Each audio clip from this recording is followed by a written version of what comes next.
Sex, scandal, government cover-ups and a phony colonel. Not a current news headline, but one from the 1930s.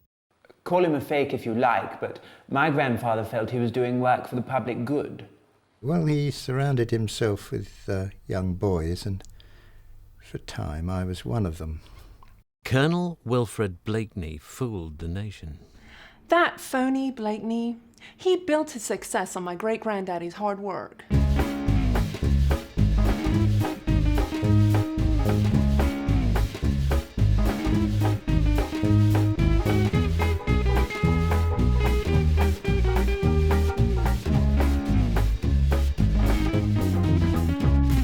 The 1930s were decadent, daring, pure hell for some, sheer heaven for others. Everyone was just getting their kit off. Mass production had led to greater productivity, and efficiency was the buzzword of the day.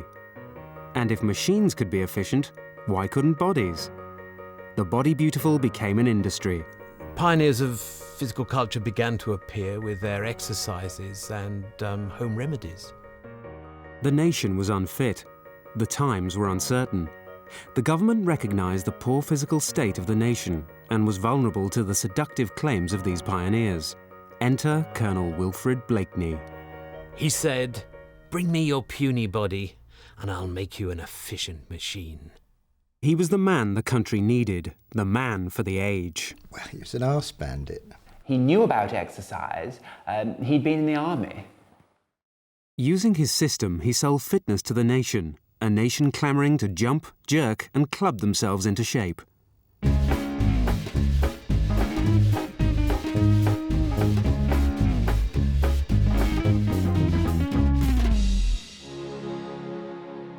Wilfred Blakeney was born in India on the 5th of March 1895.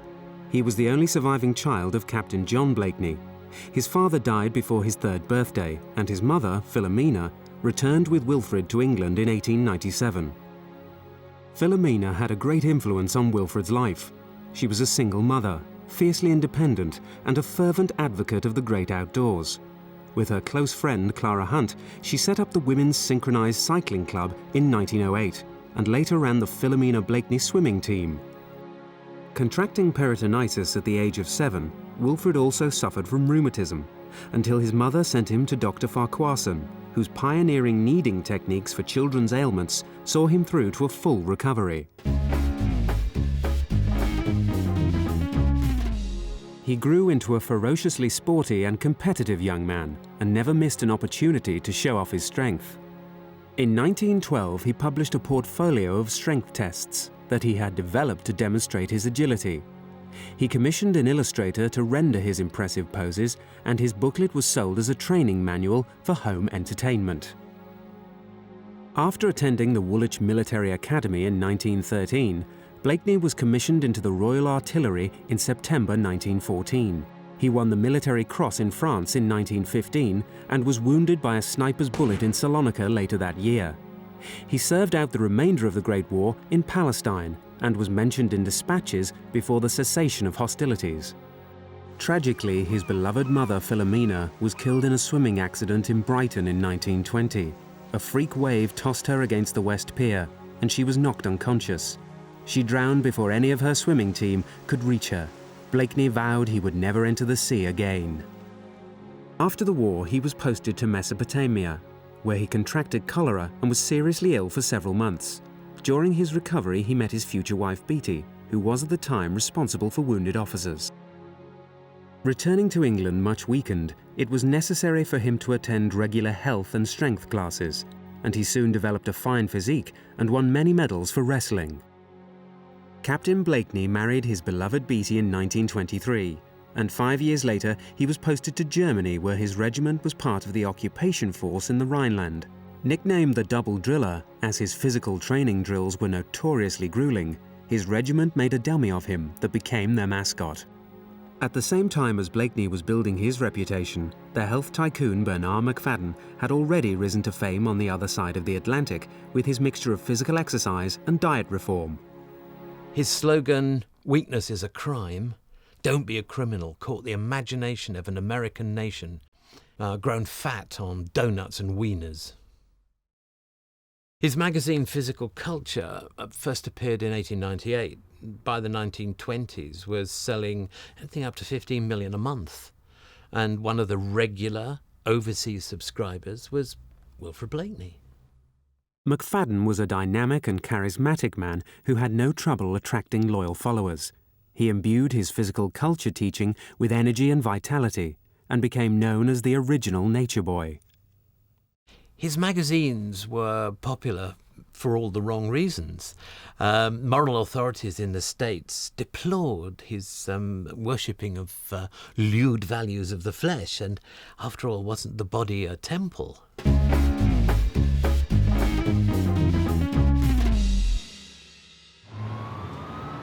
McFadden's health legacy continues to thrive in New York through the work of his great-granddaughter, Mary McFadden. Working as a choreographer in one of Manhattan's popular nightclubs, she believes that her craft is inspired by her ancestors' understanding of human movement. That looked fantastic. That was right. That was right. Okay, Mary, here it comes. Okay. 5, 6, 7, 8. 1. We believe that our bodies are our most glorious possessions, that health wealth is our greatest asset, that every influence which interferes with the attainment of superb health should be recognized as a menace. We maintain that every man can be a vigorous, vital specimen of masculinity, that every woman can be a splendidly strong, well-poised example of femininity if the laws of life are rigidly observed. Okay, everybody, take 5.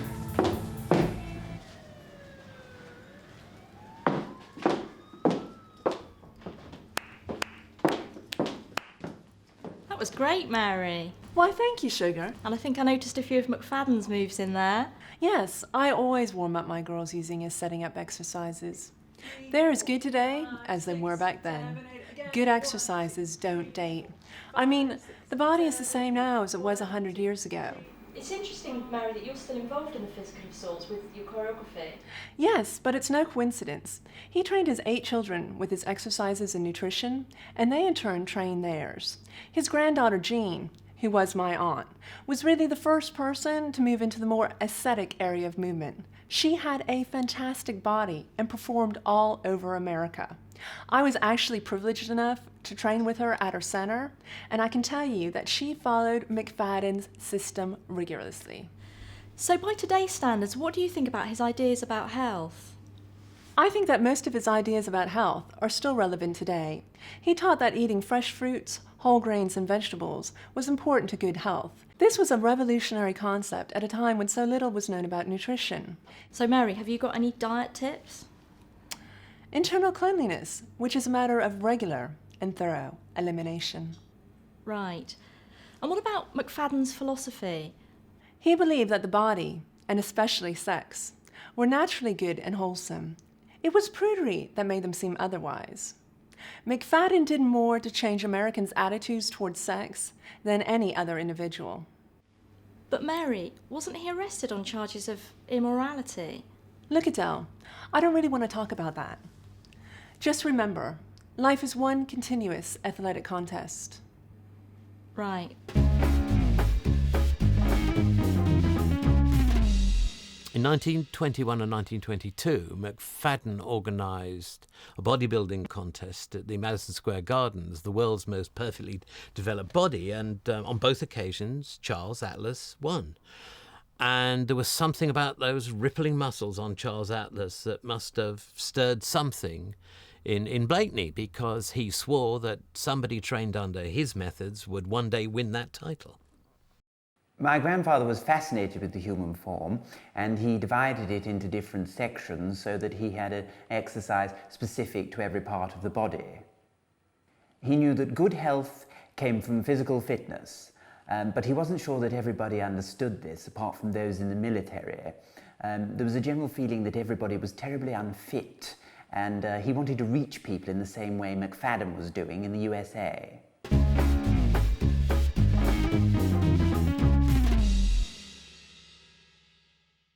When his posting to Germany came to an end in 1933, Blakeney returned to England, where he was due to be promoted to lieutenant colonel and take command of the 87th Field Regiment. But his life was to take a sudden and dramatic turn when he was thrown from his horse whilst hunting. He broke both legs, one severely in 3 places. His military service was over. He refused to take a sedentary desk job and was invalided out of the army. Oh, right. So he never actually became a colonel then? Over the next 3 years, whilst convalescing with his ever-supportive Beatty at his side, he developed his own fitness system whilst fathering 3 children. In 1936, the Wilfred Blakeney Way was published, and also a set of gramophone records, The Musical Health Builder, which was really for exercises at home. The grind. Stretch the arms straight out. And within 6 months, he'd sold 150,000 sets of these things. How did he think he'd get away with this? He didn't even bother changing the names of the exercises. I mean, the grasp, the grind, they're totally ripped off. I mean, it's clear to me that some of these exercises are just taken straight from the McFadden Encyclopedia. Yes, well, he did add some of his own, of course, like these Wonder Ball exercises, for example. But I mean, they don't seem to have the same kind of strength building technique behind them. Well, some of these pyramids are quite good. What do you think? I can't quite see how that would work. Ready? Begin. 1, 2. When we consider the intricate mechanism of the human body and the manner in which it is so repeatedly abused, is it any wonder we suffer, or at least do not know what it means to experience the glories of perfect manhood? Are you constipated? Have you any catarrhal tendency? Is your breath bad? Are you too short? Are you losing your hair? Are you nervous and irritable? Disease may grip you in its clutches when you least expect it. Now is the time to build a sound constitution and fortify yourself. My dynamic development is the easy, speedy road for those of you who want to reach the heights of bodily health and fitness, and mental power. It is the path to new energy, new optimism, and a firmer grip. My grandfather developed some very challenging weightlifting exercises, and even after his accident, he continued to do them on a regular basis. Some of his weightlifting exercises that he added on were actually quite dangerous. If we take a look at this one, it puts a strain on a person's lower back. He doesn't ever mention warming up, so torn ligaments and muscle strain would have been a potential hazard with his system. The public couldn't get enough of Blakeney, and by demand he started to develop cheap, mass-produced exercise pamphlets at the rate of 1 new edition a fortnight. He must have been the only person to have developed a set of exercises for the eye. Close the eyelids as tightly as possible. Then try to open them, but resist. Move the eyebrows up and down, but still keep the eyes closed. Now try to work the muscles above and below very rapidly, repeating this movement 50 times. The Wilfred Blakeney system for children proved very popular. It was adopted by the Board of Education for weekly physical training lessons in schools. 1, 2, 3, 4, up. He thought it was vital to start exercise as early as possible to help ward off childhood illness. Oh, look, that's my father being thrown around. In 1936, Blakeney was to encounter a spectacle that would change his perception of the purpose of physical culture and display. Although still limping, he attended the Nazi Olympics during the summer of 1936 as trainer of Harold Whitlock, who won gold for Great Britain in the 50,000-metre walk. For the first time, Blakeney was to experience rhythmic calisthenics and was determined to bring the system home with him. A diary entry from his stay in Berlin reads, "They moved as one. It was difficult to distinguish where the limbs of one ended and those of another began. How beautiful to witness such great efficiency. I must set to work immediately upon my return to develop the Blakeney Way still further. I'll have men jerking on a massive scale." Around about 1937, Stanley Baldwin's government was worried by the emphasis that far-right governments in Europe were placing on fitness. The general idea in setting up the Fitness Council was to completely overhaul physical recreation in the UK. A national crusade for a fitter people and a healthier land. Sir Ian Cahoon, the chairman of the Fitness Council, will tell you something of what the council hopes you will all do in order to get fit and keep fit. We just want everyone to take the type of healthy physical exercise which most appeals to them. In our classes we have women of all ages and from varying walks of life who feel the need of exercise. Our main idea is to improve the internal health of their bodies, and with better circulation, better digestion and breathing, to get a general sense of well-being. Blakeney was the right man at the right time. The government was looking for trained instructors, and he fitted the bill completely. I do not think it is going too far to say that the success of the scheme may well depend on the suitability of the personnel of the council, and I tender you a very cordial invitation to serve as a member. Your knowledge and experience will, I am confident, prove of the greatest asset to the council.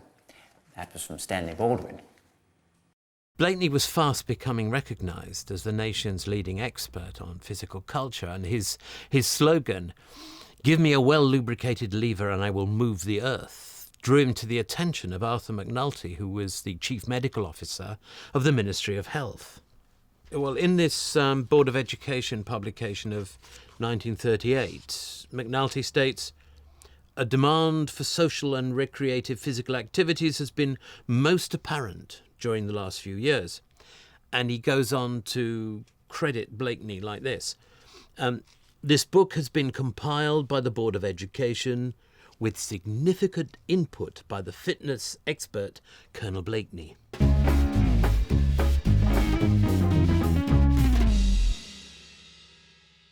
He was granted significant funding to open the Academy of Recreational Sport and Exercise in Egham, Surrey. And this, the first training centre of its kind, was a flagship for the government when it opened in 1937. The board wishes to record its commitment to the new Academy of Recreational Sport and Exercise. The development of physique is a matter of national importance, vital to the welfare and even the survival of the race. The board believes that the Academy is an establishment which will yield an abundant harvest of fine physiques and improved national health. That's enough of that. I stuck the Academy for about a year. We were supposed to pass a fitness test, and I think nice looks were quite a part of the fitness. Bring me your puny body, and I'll make you into an efficient machine. Well, not all of us wanted to be fit and strong by any means, though we were constantly being told that that was our duty. Mechanical repetition with accuracy and precision. That's what I want from my boys. Well, you know about Prunella Bagot Stack, was it, and the Women's League of Health and Beauty? Well, we were the Boys' League of Health and Beauty. I think actually the beauty was more important than the health at the time. Eric, tell me about some of the exercises that you would have done at the Academy. Well, there was Indian club swinging, not that I ever saw an Indian with one, and pyramids were fun, especially when they collapsed.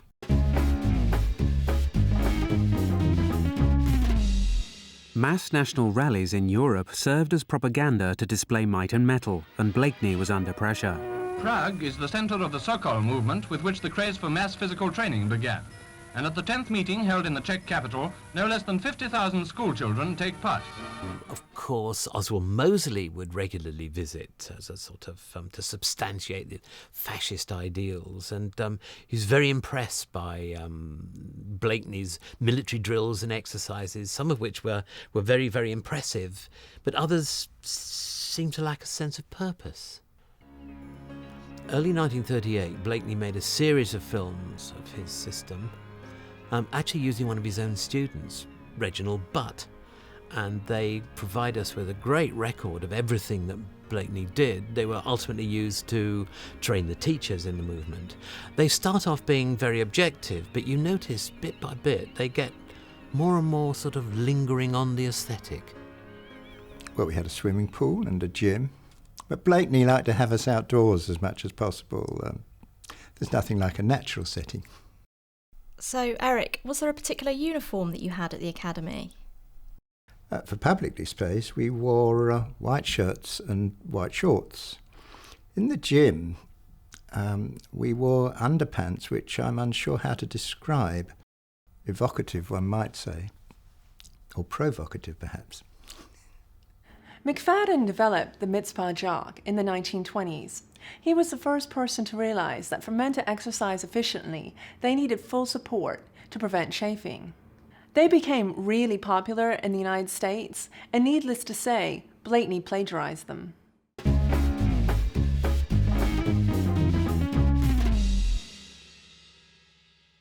Well, Blakeney was terribly concerned with display and raising public interest in gymnastics.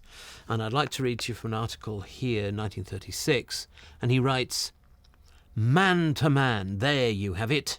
This is the reason why crowds flock to track meets and boxing matches and stay away from gymnastic exhibitions. People like to see one man striving to outdo another in direct competition."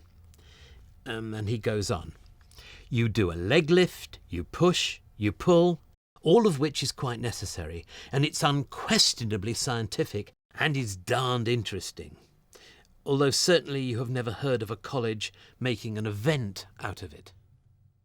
The displays were frequently attended by government officials who were there to inspect the academy. Some of us did get more inspecting than others. So, Eric, do you think that you benefited from your time at the academy? I suppose so. Anything that was, it was popular at the time to have these this Greek movement, Isadora Duncan style, and there was one in particular called Dying in the Desert, which the game was to gently touch each other in unchoreographed ways without him seeing. During the summer of 1938, things started to go wrong. Several students were injured whilst practicing nude club swinging, and American Congressman George Dondero visited the academy as a guest of the government. As a close friend of Bernard McFadden, he noticed certain similarities in Blakeney's work. Money was just being thrown at the academy, and some of it just couldn't be accounted for. There were injuries. The McFadden plagiarism was just about to be revealed, and the government just couldn't take any more. They couldn't take the scandal of public money being wasted or the threat of a big public outcry. Well, we thought the academy was closed down because someone had found out about Reginald Butt. What happened with him? His mother found out Blakeney was giving him extra lessons. No. Well, I think probably money changed hands because we never saw Reginald after that. As the storm clouds of war gathered in Europe, the government decided that it needed the academy, its buildings and grounds, for the site of a secret intelligence unit, and the story of the closure was lost in newspapers filled with accounts of the Munich crisis. Then they have a similar idea in Germany, where it goes by the attractive title of the Strength Through Joy movement. The scene of the procession is Hamburg, where young Nordic types disport themselves in Grecian costume. The government sent Blakeney to the Congress as a British representative, but the parade ended for him when he received a telegram from the Home Office. Well, he was a broken man. My grandmother said he was never the same after the academy shut down. I mean, he was 43, his military career was over, and his dreams of continuing his work in physical culture were shattered. He said it was so unfair, and maintained to his dying day that no money had ever been misappropriated. And what became of him after that? Oh, he was so inventive and active, he couldn't just sit down and be defeated. And my grandmother, Beatty, was of course a great support, a pillar of strength. I think he felt he owed the public something, and he became obsessed with labour-saving devices. Of course, he patented the famous shoe-cleaning device, the Blakeney buffer, in 1942. Of course, after the war, he became involved for over a decade in the development of portable intelligence devices, which he really enjoyed. I think he felt it involved him once again with the military in some way. Blakeney moved to a small farm in Cornwall in 1958 and pioneered deep litter farming techniques until his death in 1965. He wouldn't have gotten away with it today. Brand plagiarists get sued for hundreds of thousands of dollars. He got off lightly. He made money out of my great-granddaddy's hard work. As far as I'm concerned, the Blakeneys owe us money. I think the McFadden family has forgiven my grandfather now. It was all a long time ago. A lot of water's gone under the bridge. And to be honest, I think my grandfather improved on McFadden's system and gave young men techniques which have probably served them well all their lives. Well, I certainly learned things. I mean, all those active youths in one place. Not that all of them were active, some of them would be remarkably passive. During times of economic depression, government and industry throw lots of money at consultants and entrepreneurs like Colonel Wilfred Blakeney, men who promise to recoup the fees with increased industrial efficiency. Does it matter that it was a fraud? No, I don't think so. Should the Academy have been closed down? Well, yes, because the government put lots of public money into it, and you can't have willful misuse of public money in that way. Was he guilty? Well, no, I don't think so. He was so well-meaning and was just clouded by fame and success. McFadden had created an empire of health in America, and Blakeney wanted to do the same in the UK. I mean, fortunately, we are so much less gullible than the Americans. Fit as a fiddle, ready for love. I can jump over the moon up above. Fit as a fiddle and ready for love. Haven't to worry, haven't a care. Feel like a feather that's floating on air. Fit as a fiddle and ready for love. Soon the church bells will be ringing, and a march with ma and pa. How the church bells will be ringing, with a hang-nonny-nonny and a ha-cha-cha. Hi-diddle-diddle, my baby's okay. Ask me a riddle, and what does she say? Fit as a fiddle and ready for love.